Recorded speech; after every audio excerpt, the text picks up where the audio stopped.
Thank you. Thank you so much for having me. I was just saying, I came here 11 years ago when Cowboys came out, and that book was published with a super small press, a press that then went under because they were just, they did not. This is the nature of small presses. Like, honestly, they were a great press, but they went at one pen and they couldn't have.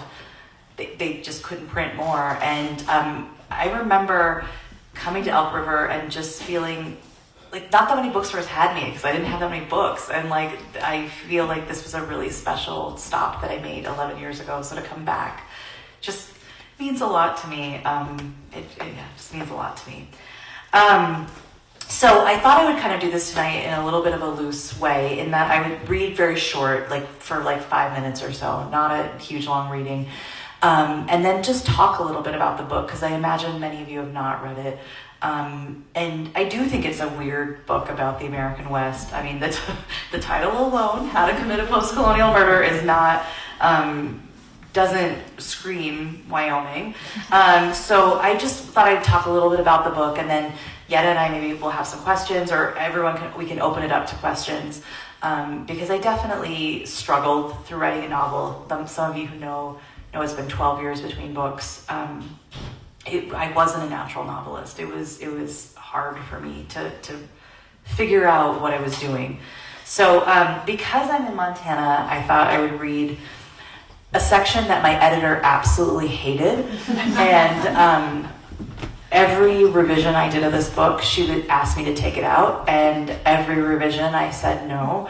And it was the only thing, like, I was a little scared because it was Penguin Random House and Knopf all day, and I was like, I don't want to seem difficult, but I didn't, like, and I did take a lot of things out, but some of them I regret. But this one, I really wanted this section in the book, and and I feel like because I'm in Montana, this feels like the place to read it.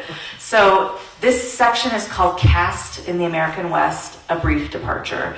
And I will say this, every time my agent wrote me a letter, she's like, that section you have about fly fishing and cast, I just don't know about it. Like, she was like, I hate it.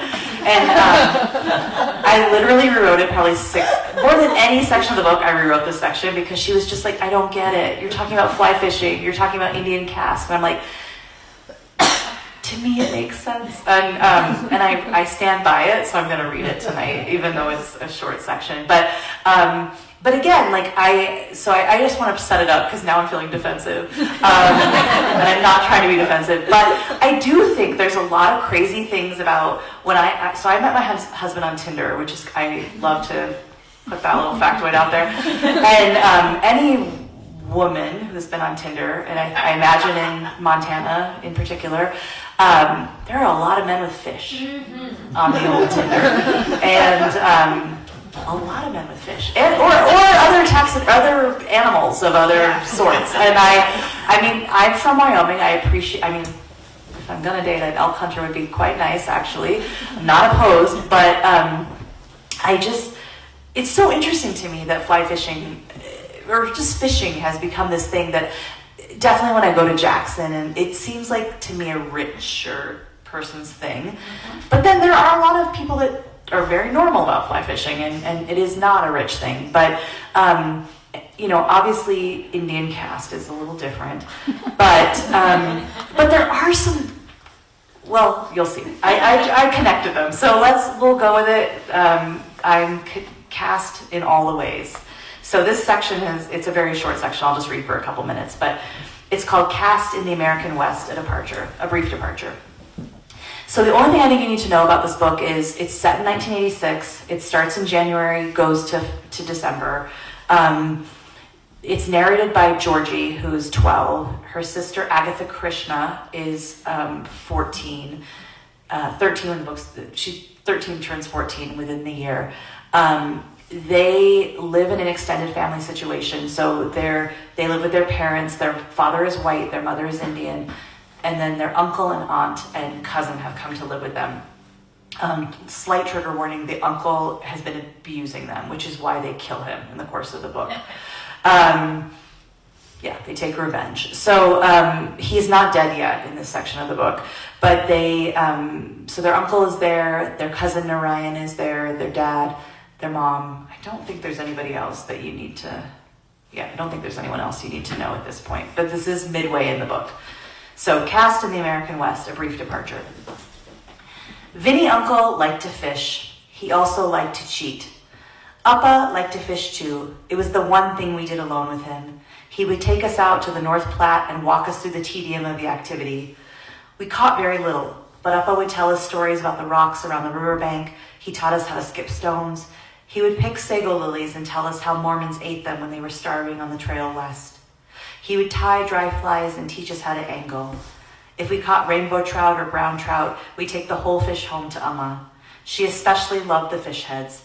She'd fillet the bodies with a little butter, salt and pepper and flour, but for herself, she'd make a fish head curry, rich in gingerly oil and mustard seeds, tomatoes, and ginger. When we were fishing with Vinny Uncle, we never went off the beaten path. We'd park near the road. This was worm fishing. Vinny Uncle would pull out a can of sweet corn out of his pocket and use a bottle opener to make 2 holes in the lid, and then he'd pitch it into the Platte. The fish loved the corn. He'd cast to the can, lure the fish to his little honey hole. This was the kind of cast we heard about in Wyoming. But I want to tell you about caste. You know one kind of caste, and I know 2. And as I said, caste meant nothing to me. Honestly, I think Amma did that ceremony for Agatha Krishna because she was bored. There's an earlier ceremony, a coming-of-age ceremony that you have when you turn to be a girl. She missed home. The caste I grew up on was caste. Boys were taught to fish. Girls were taught to watch. When we went with Vinny Uncle, he only talked to Narayan. Even with Appa, once Narayan came, that's who he talked to too. They didn't know they were prepping him to one day pose with a fish on an app to make women swipe right or left. So many of the men around us killed, deer, antelope, pheasants. There was so much posting next to dead, silent creatures. I see now that caste and caste are not so different. They both require discipline. They both require money, a world you're born into, class, caste, both hooked us. There's a difference between worm fishing with a can of sweet corn and the spangled art of a fly. Vinny Uncle never had real caste. You only have to look to Jackson Hole and the fancy fly shops there to know it takes money to fish, to cast out a line with a little bit of hair and feathers or even a bit of mink. But both ask you to step into a river. They both ask you to uncover what is beneath the surface, far beneath what the eye can see. These are the 2 worlds I come from. Both are privilege, both are a sleight of hand, both are a choreography. The equipment. To become a fisherman and to use fly rod casting, you must have the proper equipment, and that costs. The waders, the vest, and all above you need a rod. Rods are made of bamboo and graphite. Think of the rod as part of your arm. It converts your intentions into motion. Along with the rod, you need a reel and a fly, the foundation of a successful cast.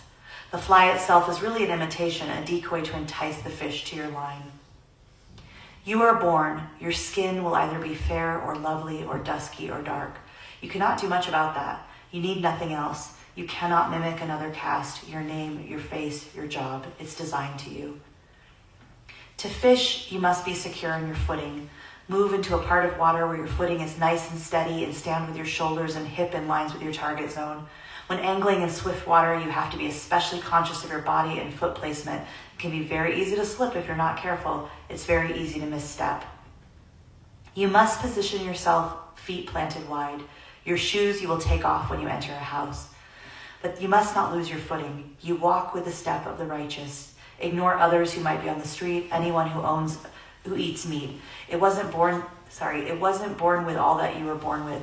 Do not let them interrupt your stride. Do not allow yourself to be knocked off course. It can be easy to slip. Hold the rod, wrap your dominant hand around the handle comfortably. Hold the whip, your dominant hand is your right hand. You do not touch with the left. 2, form a grip. Grip tight, this is your birthright. 3, hold the line. With your non-dominant hand, hold the fly line near the fly line near the reel. You can use your index finger and the middle finger to grip the line. Hold the line with your right hand, your left hand is useless. 4, strip out the line. Strip out enough line from the reel so you can cast. Give some line. It's best that people don't feel tension. It's best that people don't know you're above them. 5, start the cast. You've been one with the cast since the day you were born and since the day you came out of your mother. 6, straighten the line behind you. You must stay on course. You didn't start this, your ancestors did. You just have to walk with the line they left for you. 7, load the rod. Hasten the forward motion of the rod and then stop at the 1 o'clock position. Transfer energy to the line and allow it to unfurl in the air. Let your power guide you forward. Get the position you want. Marry well. 8, release the line from your non-dominant hand so it flies forward. Energy is stored in the rod and you move forward. You have the energy. You are the one who was born, who can be you. You were chosen. 9, follow through. Allow the rod to continue with a headlong movement. It's always forward motion. You can't control it. 10, carefully manipulate the amount of line you let out. Your cast will be more accurate that way. You control the story. 11, practice and modify. Repeat. Practice your timing, power, and control. Adjust your method to get accuracy and distance. It may be hard at first, the thing you were born with, that thing you didn't choose, but the thing is, you did choose it. You did something in a past life to deserve this. You are owed this. You are the reason you have the power, so own it. 12, manipulate the line with the soft, gentle motions. You have to prevent the convincing performance of a fly if you want to catch a fish. Manipulate the line, rule the line. It's your birthright. And in the end, remember to pose with your prize. It is a fish. Is it a marriage? Are they really so different? So I'm going to stop there. Again, that was a section my editor hated. I don't. Oh, sorry. Okay. Yeah, sorry if I was reading that loud. But I really wanted that section in the book, and I just going to talk about the book a little bit right now. I really wanted it because I feel like there's some interesting things about your hands and just, I grew up not being of caste because I was biracial, and in a way I think I know I lived in India and I certainly know caste is kept, but I almost feel like because we're all so isolated out here in America, people keep caste in really weird ways. And I've definitely been in a lot of houses where our family's been served on paper plates because we're not clean or we're not the right caste. And so I just find caste such an interesting thing that a lot of Indian writers, I think, don't want to talk about because it's such a it's a hard thing. I don't know. It's like, and it's such an anti-American thing. Whenever I used to teach Indian lit at the University of Wyoming, a lot of my students were like, but they've learned this Ben Franklin, like, you can pick yourself up with your bootstraps and you can have a rag to riches stories, but that's just not the way caste works. And so, I just wanted to have this weird fly fishing section in the middle of the book. So thank you for humoring that section. So I think I'll talk about the book a little bit, and then Yetta, we can talk, because that sounds very good. Yeah. So this book took me a really long time. It took over 12 years to write. I misstepped a lot. Many of you know my first book was a short story collection, and short stories were a little easier because I did them in graduate school. Like that's what workshop is set up to do. And also I was a very new writer when I went into graduate school. I didn't have a lot of stories. So to sit and work on a story, like I'm going to work on a first person story, I'm going to work on a third person story, was pretty much how workshop went. But of course, the minute you have a short story collection, people are like, where's that novel? And I didn't have an idea for a novel. I wasn't sure what a novel would be. So this took a little bit for me. I wrote a whole draft of this book in third person, partly because I had a professor that was a really important mentor to me in graduate school, and I love her as a writer, but she definitely doesn't like first-person novels, and that really stuck in my head as a younger writer. And so I wrote a third-person version of this book, didn't like it at all, restarted this book multiple times, and then finally arrived at this book, which is quite a small, Katie was saying she read it in one sitting, and it is a small book. Like it's not a big book. And when I sold it, many people were like, is it a novella? Is it a novel? But I do think of it as a novel, just a short novel. And it's set in 1986 in Wyoming. I wanted to write a sort of nostalgic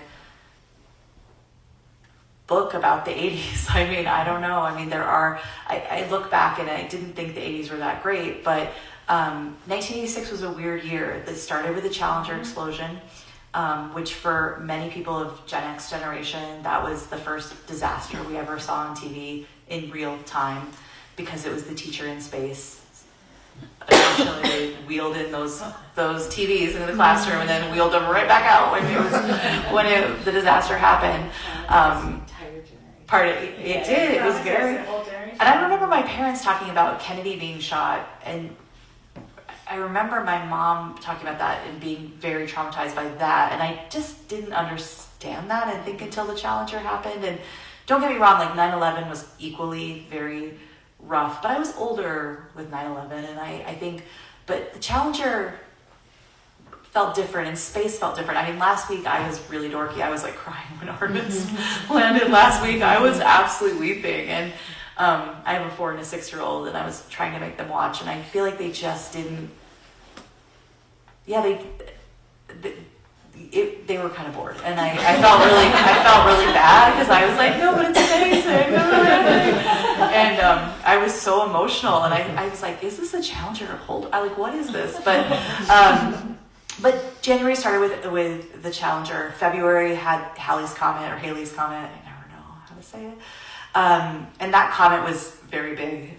Again, also another space thing. Other things that happened that year were Chernobyl, Hands Across America, which did not really affect Wyoming, but it was a thing. Expo 86 happened. There are just some other weird cultural touchstones. I did not think about this when I was writing it, but Fergie and Andrew got married that summer, and a little discredited now, but you know, in my family, my mother, who was very anti-British, was very into the royal family. And the first thing she ever taped on our Betamax recorder was the Charles and Diana's wedding, and which we watched, I don't know, repeatedly. I don't know why now I look back, and I don't think Fergie and Andrew was as exciting, but it did happen in 86, and any royal wedding felt exciting because we got up really early in the morning to watch. And yeah, there were just some things in 1986, and I was laughing. I was saying to some people right before this reading started that my editor referred to the book as a historical book, which made me laugh, because I don't think of 86 as being historical, but I guess it is 40 years ago, so that is a little bit historical. But I knew I wanted to have 1986 as the basis of this book. And for that reason, I really wanted to talk about like what girlhood in 1986 was like. And for me, that was very much teen magazine. So if any of you have read the book, one of the things you'll know is the form is very weird in the book. There's these regular sections, and then there's a bunch of teen quizzes throughout the book that are taken from they are taken from, well, I wrote them, but the idea is coming from YM and 17. And that idea started because I taught an Indian short story class at the University of Wyoming. And one of the things that we always started the class with was Indian folk tales. Indian folk tales, there actually is quite a bit of overlap in certain Grimm's tales, but Indian folk tales are a little different in that a lot of Western folk tales end with a marriage, and a lot of Indian folk tales open with a marriage, which is kind of an interesting thing. So a lot of the tales are teaching girls, they're women-centered tales, and they're teaching women how to be in the world. They're teaching them how to be in their marriage, how to keep caste, how to a lot of them have to do with mother-in-laws, to be fair, a lot of them, and how to avoid strangers, and it made me realize folktales at its heart, folktales are to be instructive. I mean, probably some of you have studied folktales in here. I was one credit short of being a folktale, getting a master's in folktale studies, and I wish I'd finished it, but folktales have to have a meaning. Usually they teach you a lesson, slow and steady wins the race. We all learned the Aesop fable of the tortoise and the hare. But folktales, even small proverbs and things, have to have a meaning, or they lose their meaning. So I'm going to test this out here. Does anybody know what the expression is that if you say to a woman, it's not used very much anymore, but if you said to a woman, "It's snowing in the South," does anyone know what that means? Mm-hmm. Your slip. Yes, why not? I think you're the only person in any audience I've ever had that has gotten that. And that your slip was showing. And that, and it was a very common folk expression. It was snowing in the South. And that expression has lost its meaning because we don't wear slips anymore, right? Like all dresses are lined. And that kind of makes me a little bit sad, but I kept thinking about like, where did I learn instruction as a kid? And my mom was a very modern Indian mother. Like I feel like, you know, she went to graduate school in America. She was she wasn't like some, I don't know, like she was pretty cool, but my mom didn't like shave her legs. She didn't use tampons. Like all of those things that were like kind of Western, I learned them from 17 Teen and YM. Like those were the places I like bought those magazines and like learned how to shave my legs. I learned how to have a skin routine. Which was Noxema, basically. That was no other routine than that. But my niece now, she goes to Sephora and spends like $100 on face things, and I laugh. But my sister's like, no, we bought Noxema. We were just poor. So like, we also had a skin routine. It was just smaller. But I thought about how I learned instruction as a girl, and it was magazines. I mean, it really was magazines. So I wanted these weird, again, I got to keep them, but they were like these weird quizzes throughout the book, and they get weirder as the book goes on. But to me, those were the ways that young women learned instruction, and I wanted those in the book very much. I also have these U sections, which a little bit on Goodreads I've been roasted for. They are talking to white people and in the book, and I feel like I didn't read from those sections tonight, partly because it's been a mixed bag. My agent said they were a little aggressive, so I'm a little like, but I did have these, you know, because when Cowboys came out, I did a lot of book clubs, and I had a lot of people that, really lovely people, but people that, and it's not just book clubs. I feel like even being in workshop as a writer of color from Wyoming, people expect a certain performative aspect of your culture, and it's not just Indianness, it's also cowboyishness, and I feel like and Wyomingness, which, I mean, this is a Montana audience, you all know, like it's weird, like what is a Montana, like I grew up in an oil and gas town, like I did not grow up in a place where, you know, most of the cowboys I knew wore baseball caps, most of the ranches I knew around my houses used ATVs, they were not the stereotype of cow. I don't even know what, like, it's not Jackson, it's not Yellowstone, I don't really know what to say. So I've always felt this performative nature of like having to pose Wyoming, and I feel that way about Indianness too. So it's the first chapter in the book, like I have a list of Indian things: mangoes, poverty, saris, food. I have all these things listed because I think I put them all in the first chapter because I'm like, let me just put them out there for you so we don't have to talk about them the rest of the book. And I feel that way equally about Western things. I really do. I feel like, I mean, we were talking at dinner, and I have this section where I'm a little cranky about land acknowledgements, and I'm not like opposed to a land acknowledgement at its core. I think that great. I'm glad people do it, but I've also only taught at land-grant institutions, and I feel a little cranky because I feel like that doesn't get you off the hook. Like you don't get to get up at an event and do a land acknowledgement and then do nothing for your Indigenous students. Like I don't know, like it makes me cranky. So I do those U sections where I'm talking in second person. They are a little bit angry, but you know, I started a new draft of this book in 2020, which was right around the time George Floyd died. I felt pretty,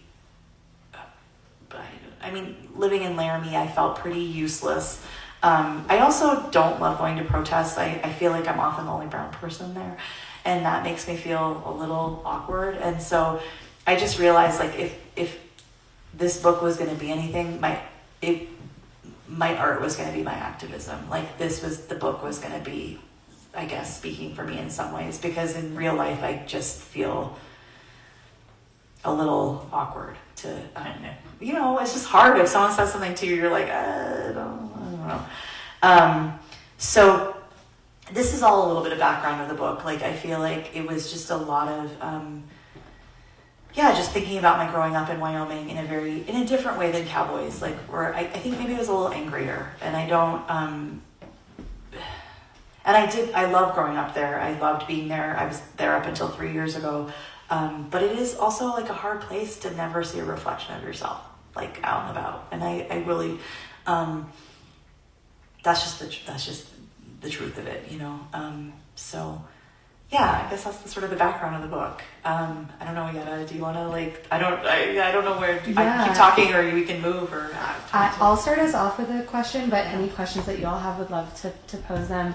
As you think about identity in narrative fiction, how does your identity as a Westerner fit in next to your identity as an Indian woman or a brown woman? Yeah. I mean, I would say Western first, because some of you know this story already, but like, I only went to India for the first time when I was 23. And I remember that morning, because my dad we worked in oil and gas, and we didn't have money. We'd never went to India before. And when I remember like walking out on the street that very first morning in India and being amazed, because I was like, oh my God, this is the first time in my life I'm not the minority. And I was 23. And it was just like amazing. Like I was like, I look like everyone. And I think that elation lasted for about 2 minutes. And then I was like, holy shit. It was like too loud, too many people, too many things. Like I'm such a white, like I just do not like people. Like I don't know. Like I like space. I like no people. I live in Fort Collins now, and I like daily. I'm like, it's too big. I just do not like it. I'm not a city person. And I felt like, and then I had this really weird realization. I'm like, I am more comfortable in a cowboy bar in Medicine Bow, Wyoming than I am on the street in India. And that was like, that was really hard for me to wrap my head around, because I just figured because we all look the same, we had a bond. And we didn't. Like, honestly, we didn't. I grew up in the 80s when there was very much a push of like, my mom did not speak Tamil to us when as kids, because they thought they would confuse kids. Now it's like every child is bilingual 10 times over, but I was not. I didn't speak the language. And I'll say, like, the epigraph to my book, I like to, I don't know, I feel like I say this just partly because I think I've also just been on some like book banning and other things lately of just, I think some people don't realize how important literature is, but the epigraph to my novel is, one of them is from Ian Forster's Passage to India. So super British, super white person, though gay, and also was isolated from British society. But I read A Passage to India when I was 28 years old, and I read it in graduate school for a class. I'd never read it before. And as I was reading Passage to India, there is a character named Mr. Harris. He comes in for literally a page of the book. He is not he is like any one of you who's probably read Passage to India in this room will not remember Mr. Harris. He is not memorable to you, I can tell you, probably not. But this is the quote. It says, "They sped off, and Mr. Harris, after a reproachful glance, squatted down in his hams." He's a chauffeur. The car is broken down. He's next to the car. So they sped off. Mr. Harris, after a reproachful glance, squatted down in his hams. When English and Indians were both present, he grew self-conscious because he did not know to whom he belonged. For a little while, he was vexed by the opposite currents in his blood. Then they blended, and he belonged to no one but himself. And I can't tell you like what a profound reading experience this was for me as a 28-year-old, because I had never met a biracial character on the page. I'd never read myself on a page until I read this, and I was 28. And I feel like that's just kind of wild, like, you know, to not see yourself in anything until you're 20. And I was like, I know exactly what he means. I'm vexed by the opposite currents in my blood because I'm biracial. And I think when I was writing this book, like, I definitely, you know, it sounds like really pompous, but it really isn't pompous. But I literally put a picture of myself as a kid on the desk, and I was like, just write to her, because I just didn't have any biracial, I did not read any biracial characters when I was a kid. And I know it sounds kind of silly to be like, write the book you want to read, but it's like, I didn't read that. Yeah. I also didn't read brown people in the West as much, you know, like that's the other thing, is like, so many people are like, you're from Wyoming? And I'm like, yeah, there are a few of us brown people there. Yeah. Maybe one other question while people stew and chew. Today you spoke with the high school students a lot about genre and how your personal identity bleeds into your fiction. And I'm just wondering how you approach that and what it means to fictionalize just a place or a person, and does that make it fiction? Just the craft element of genre to you. Yeah, I mean, thus far, like, I have written pretty autobiographical fiction. I feel like I've just started a new project, actually based on a woman who grew up here in Montana. I've just started it. I mean, it's so new, I probably shouldn't even talk about it. But there's a woman who, God, where did she grow up in Montana? Sorry, I'm not remembering right now, but she teaches at Colby College in Maine, and she grew up in Montana. She's also Indian. And her scholarly work is all about priests in the American West. So many of you know a lot of Catholic priests are Indian that come in the West. And Montana has a huge amount of Catholic priests that are, and I've become very interested in that. So it's a little different than it's not autobiographical, but I'm so interested because I was on Facebook probably like 18 months ago, and a friend of mine who, I mean, we're not good friends, we were in graduate school together, but she's very Catholic, and she lives in Texas, and her mother was passing, and she was very upset that the priest that was giving her mom last rites was Indian. And partly because she was like, my mom doesn't understand the accent. And it was like, part of me was like, oh, it's such a racist thing to say. But another part of me like understood it. Like, I get it. And like, her mom is like dying. And of course you want your mom to understand this, like, I felt two ways about it. Like, I literally say, yeah. Passing that way. I heard it passing. No, yeah, she was dying. she was getting her last rites. And she literally was on Facebook being like, does anyone know a white priest, basically? Because she did. There was an Indian priest here for a while. Oh, was there? I'm not surprised. I don't know if he's here anymore because it's a very conservative And most church. of them are South Indian. Most of them are from Tamil. Ghana. Yeah, so that's the thing. Most of them are. So I've become very interested in that, which is very different from not my own personal life. But I will say my mother, who none of her siblings are alive now, in India, like in Casper, her best friend is this priest. And it's so funny because she's 86. This priest is like 40.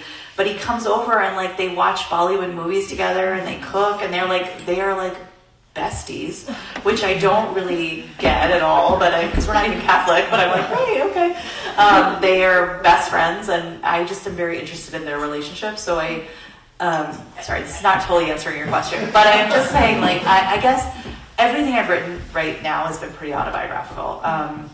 Obviously, I've not committed a murder. There have been things in this book that are not true, which is partly why we did that activity today. I was like, you can take the basis of, my childhood in the 80s, which 80s childhood was weird. Like, we were at the mall all the time. We were playing with Ouija boards. We were doing light as a feather, stiff as a board, playing MASH, going to Girl Scout camp. Like, you guys will appreciate that my Girl Scout camp, which was Camp Sacagawea, is now Camp Sacagawea. Like, they're just like jokes about, like, there's just things about like being a teenage girl that I think are funny. I mean, this book is dark too, but I also think the book is quite funny because the 80s were funny. Like, Satanic Panic, what the heck? Like, now I look back and I'm like, were there really that many Satanists in Casper, Wyoming? Apparently. Like, the police came and talked to us all the time.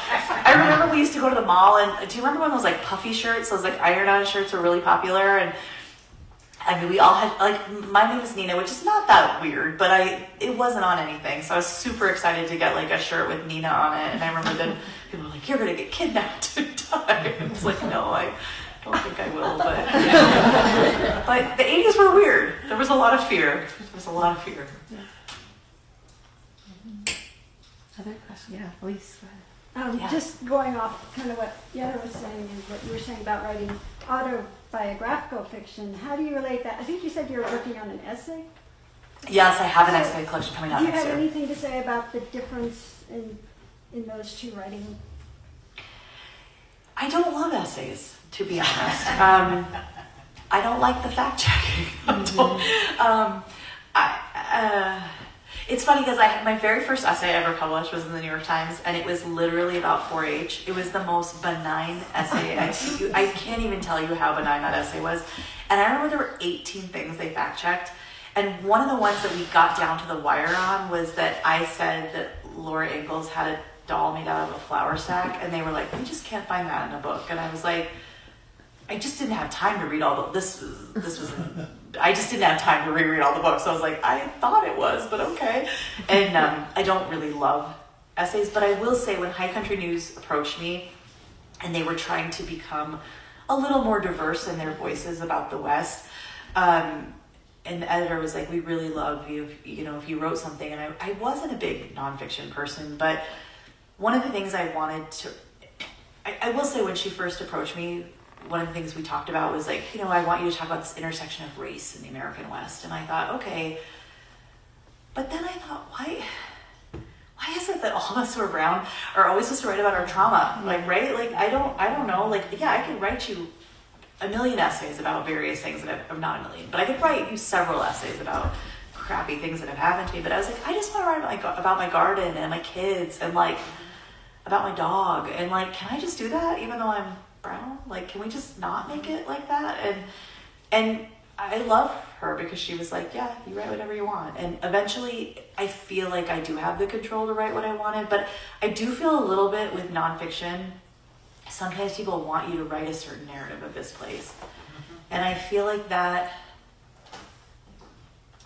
I mean, don't get me wrong, I've had some bad things happen, but I've also had a lot of joy here. And I want to be able to like, I don't know. I just don't love again, just like performing the cowboyness and the Indianness. I'm like, I don't need to perform like racist people here because it's rural. Like, I don't know. Like, to be honest, the places I felt that are the most racist in my experience have actually been more urban places. It hasn't really been Wyoming as much.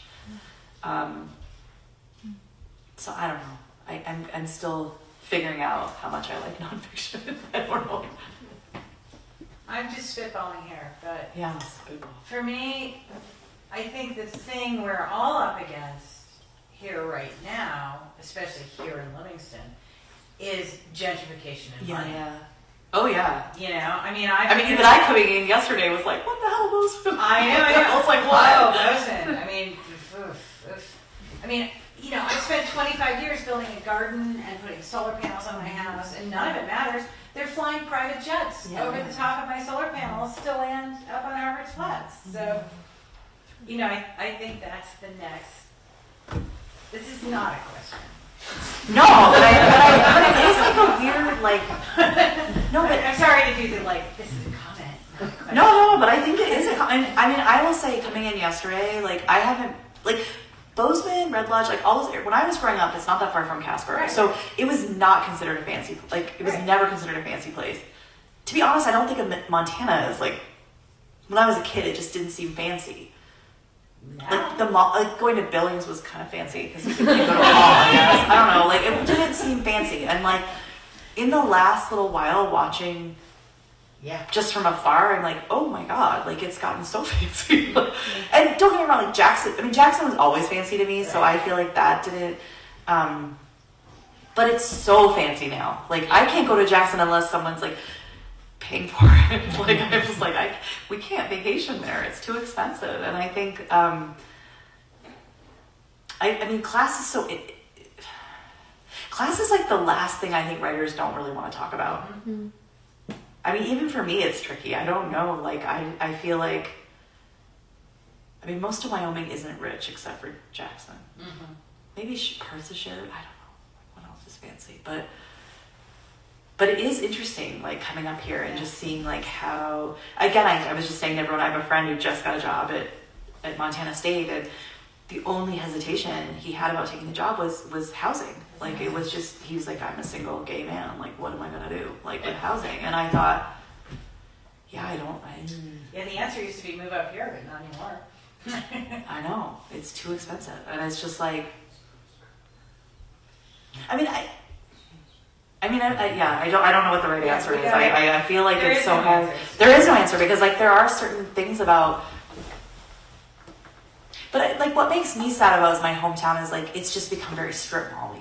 It's not even like gentrification that's like kind of cool. It's like we have a Home Goods that just opened 2 weeks ago, which is fine. I mean, don't get me wrong, I like the Home Goods, but it's just like, I don't know, like, do we need a Home Goods? I don't know. I just don't. I don't have the right answer. And then we're all sort of facing the Taylor shared-ification. Yeah, you guys face that. Yeah, we don't. yeah. We luckily don't. We're not cool enough.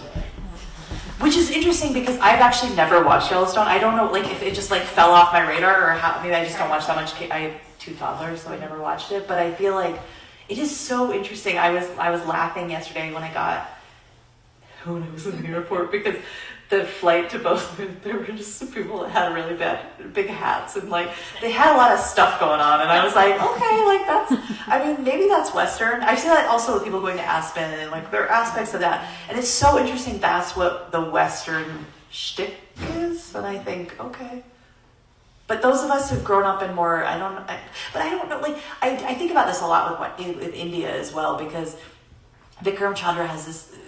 He's an amazing fiction writer, and he has this beautiful essay about like what is authentic in India. And one of his things that he says in that essay is that what a lot of people enjoy about authentic is poor. And I'm like, I don't think that's right either. Like, it's not like saying looking at poor people and being like, that's the authentic thing because it's poor.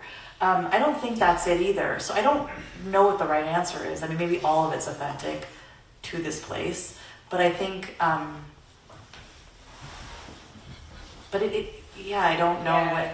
I went to that hat show. I didn't go in there, but I looked at their website and went, those hats were like $700. I was like, oh my god, who pays $700 for a hat? But I guess people do. I guess They couldn't.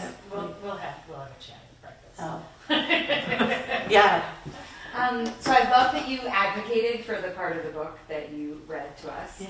And I was a little curious about that relationship you have with your editor. Mm-hmm. And you mentioned like there's some other things that you were sad that aren't in there, and you can't tell us because that would like spoil the book, which I'm very excited to read. But just that process of like, things that you love in your book and how to keep them and what to let go of, and advocating for yourself. I mean, if I'm going to be dead fair with you, I was with such a tiny press, and then because it's like Penguin Random House, Knopf Doubleday, Pantheon, I was a little scared because I didn't want to seem difficult. Yeah, as a woman, that's leveled against. Yes, but I will say, the first thing my publisher said to me, and my editor, I absolutely love my editor. I think she's the most smart, amazing editor. But one of the first things she said to me was, I wasn't born in 1986. And so that's a moment that you take to yourself, and you're like, okay, because my book's set in that age.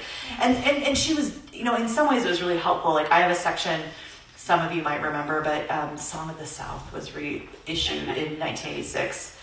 And that movie is in the Disney vault. Like, Disney will, I think when the copyright comes up, they have to put it back out, like in 2049. But that movie Disney does not want in any way, shape, or form. But I remember seeing it, and the song Zippity Doo Dah is pretty popular from that movie, but it's a pretty racist movie. And, I had all these references to Song of the South, and she was like, I don't even know what this movie is. Like, you need to, like, make it clearer. I don't even know. And she was dead right on that kind of stuff. But I had because it was so long between my books, at a certain point, I just started writing what I wanted, like putting the quizzes in, putting in these U sections, because I thought, it's probably not going to sell, so whatever. I might as well do what I want. And I had a lot of illustrations, and I will say there's only 2 illustrations left in the whole book at this point. And there were a couple other things, but honestly, like, the biggest one was the title. The book was not called this to begin with. And for 10 years, I had a different title. And she had said to me, so my book sold by auction, which was amazing. But the pre-meeting, she had mentioned she didn't love the title. And I was completely ignored that when she said that. I was like, so my original title was called The Call of Migratory Things, which is a line from Angels in America, which is a play I absolutely love. And it's got this Western connection of the characters from Utah. It's set in the 80s. And I just love the idea of migrate. I don't know. I just loved it.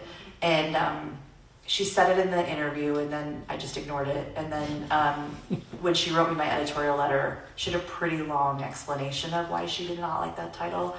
And the major one was, she said, I just think that title seems a little Jim Lahiri-esque. And, you know, if you think of Jambalaya Harry, she's got Interpreter of Maladies, Unaccustomed Earth. She's beautiful. I mean, maybe I secretly really wanted to be a poet, really wanted a beautiful title that was beautiful.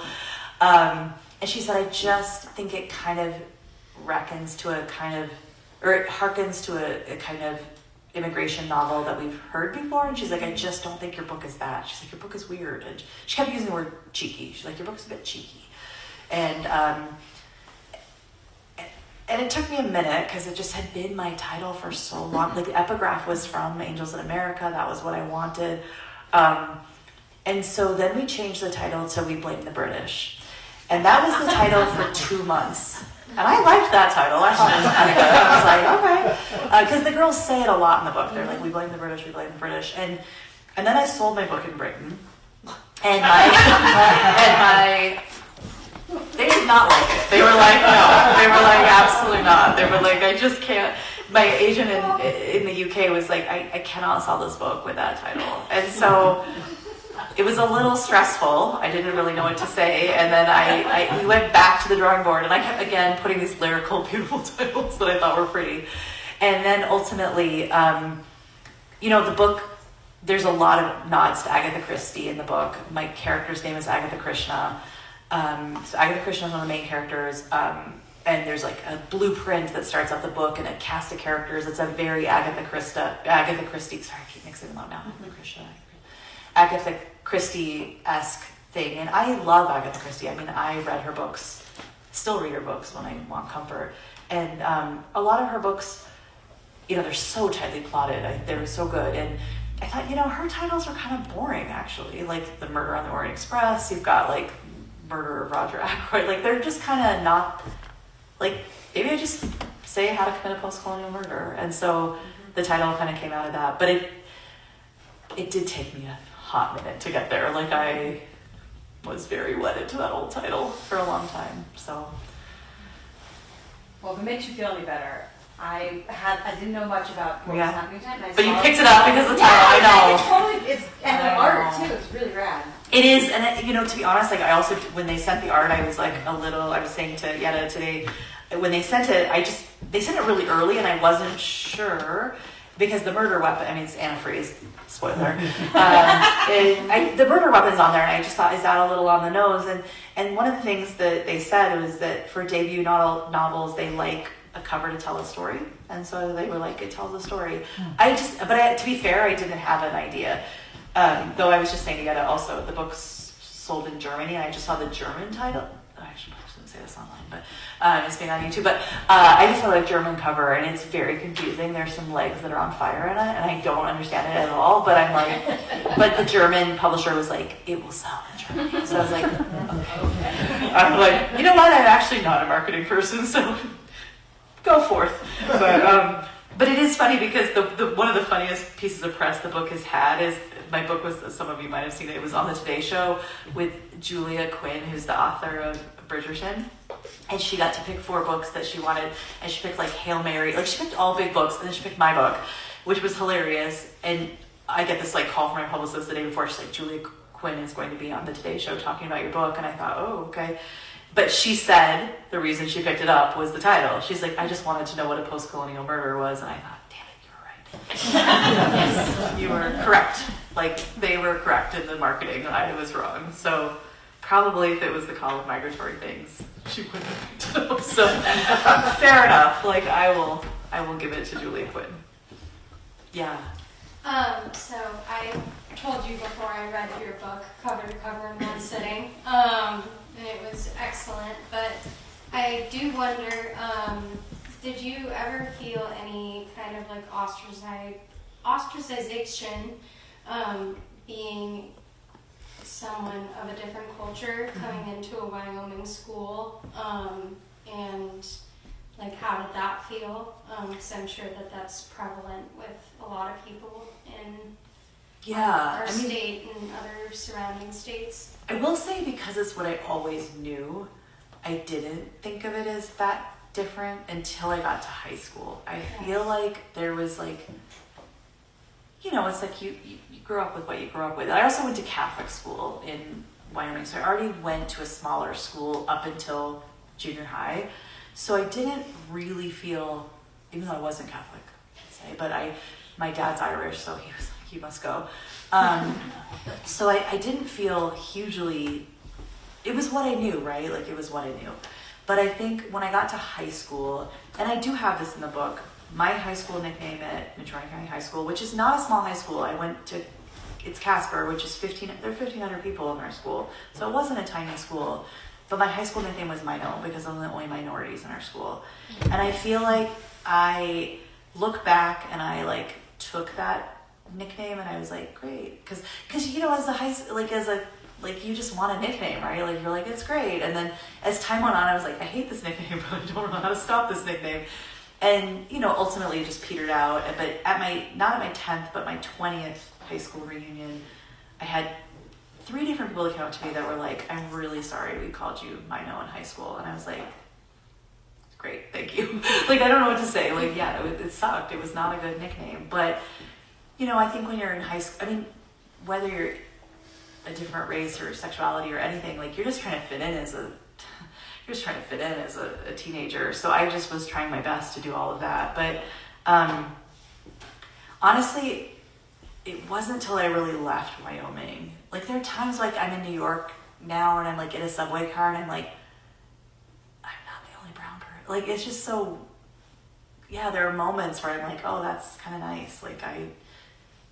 I'm around other people that look like me. And I just think to grow up and not see a reflection of yourself on a daily basis is hard on you. And whether it be race, whether it be, there are many ways you don't see a reflection of yourself. It's not just, but it is a little tough. Like, after years and years and years and years, I don't know. Which is partly why I took the job in Colorado. Like, I never thought I would leave Wyoming. But having 2 small kids, I thought, I don't know, like, I don't know who they're going to be. And I mean, Colorado's not that diverse, but it's, you know, but Fort Collins is better. And I don't know, I just thought it was better for them. But who knows, yeah. What idea did you start with in this book? Was it the murder that was going to drive, I mean, because when you started writing the story, what elements of it were already there, I guess? You know, I had taught an Indian lit class and a postcolonial lit class called The Empire Strikes Back for many semesters. And I was thinking a lot about splits, and I was thinking a lot about, like, it's interesting because I think I thought of colonialism as something very British and Indian. And I was thinking a lot about, like, okay, as an Indian writer, like, the great split of Pakistan and India is just so prevalent. Like, my mom talked about it. It was such a thing. But then, you know, I started thinking about my childhood and thinking about, like, I grew up, like, we would go to Fort Casper every year. And, like, I didn't grow up that far away from the Wind River Indian Reservation. And, like, those kind of splits also happened there. And then I started thinking about, like, the Challenger explosion, which to me was a huge split of that, like, literally of that rocket. And then I thought about, like, the split of girlhood to womanhood and the splits that happen between families. And I literally, like, put a Post-it on my wall that just said splits. And I kind of started with that idea of, like, what are all the different ways things split apart within families, within bodies. And I kept thinking about, like, colonialism at its heart is going to a place and extracting from the land. It's extracting its people, its resources, it's all of those things. And I also grew up in oil and gas. Like, my dad was a petroleum geologist, and, you know, growing up, like, I wanted my dad to work. Like, he didn't work for so much of my childhood, and we were so poor. And, like, what does that mean when I wanted my dad to go extract from the land? You know, like, I wanted him to go, like, drill up oil because I wanted our family to eat. And so I was thinking a lot about all the different ways we extract and take. That was the other word that was, like, in my head a lot, was extraction. And, like, how does extraction work in colonialism, in land, in the environment? And that's kind of what I started with. I don't know if that's a good answer, but I thought about that a lot. Maybe one more question? Any more questions? Final thoughts, anything? No pressure. I will say one final thought. I feel like I feel not defensive, but partly because I have gotten a little bit obliterated on Goodreads, which no one should look at Goodreads. I think Goodreads is very bad for any author. Is that a lot of people, like, it is a very dark, like, these girls are abused by their uncle, and that is a very dark and hard thing in the book. But I do think there's a lot of joy in the book and a lot of happiness, and I think that's also just like people who sometimes experience trauma, like, it can compartmentalize and just be like, I can still go to the mall and still have this terrible thing happen. But I also just think the 80s were a weird time in that one of the things I like to bring up is I watched a ton of sitcoms, and when I started, my husband will attest that when I was doing research for this book, like, I sat up in my office watching a lot of old TV sitcoms, and there was a point where I ordered a bunch of toys off Etsy, which he was like, have you spent hundreds of dollars on toys? And I was like, I needed to see them again. And I spent like $100 on strawberry shortcake dolls that never make an appearance in this book at all, but I wanted to re-smell them and see them and do them. But one of the things about the 80s I think was a really interesting thing about sitcoms and things that were funny is that the 80s had this really weird mix of like really serious and really funny. And like you look at certain shows like Different Strokes, which was a show I loved as a kid. And, it's a white, older, rich man who adopts these two black kids. And then they would all of a sudden do this very special episode. And they would like all of a sudden bring in a super serious topic that was like nothing to do with the laugh track of this show. And it wasn't just Different Strokes. It was like literally like I am so excited for Little House on the Prairie reboot to happen in July. I'm so interested in how they're going to do it. But like, you look at those of you who've read, I imagine this room is quite good at being Little House on the Prairie purists. Michael Landon put all this crazy stuff. I mean, there's an episode where literally someone who's a clown rapes someone. I mean, that is literally in an episode of Little House on the Prairie. Like, that is not in any of the books, right? Like, it's so wild but I guess they were trying to respond to 70s and 80s things. And so I always sort of joke that in some ways, like, that was the 80s. It was like this very weird, funny, but also like very special episode. And so I always joke, I'm like, maybe this book is a very special episode of something. But the 80s were weird. They were a weird time in terms of like just culture, like the way we consume things. So I tried to capture that a little bit in the book. So that's all. Thank you so much.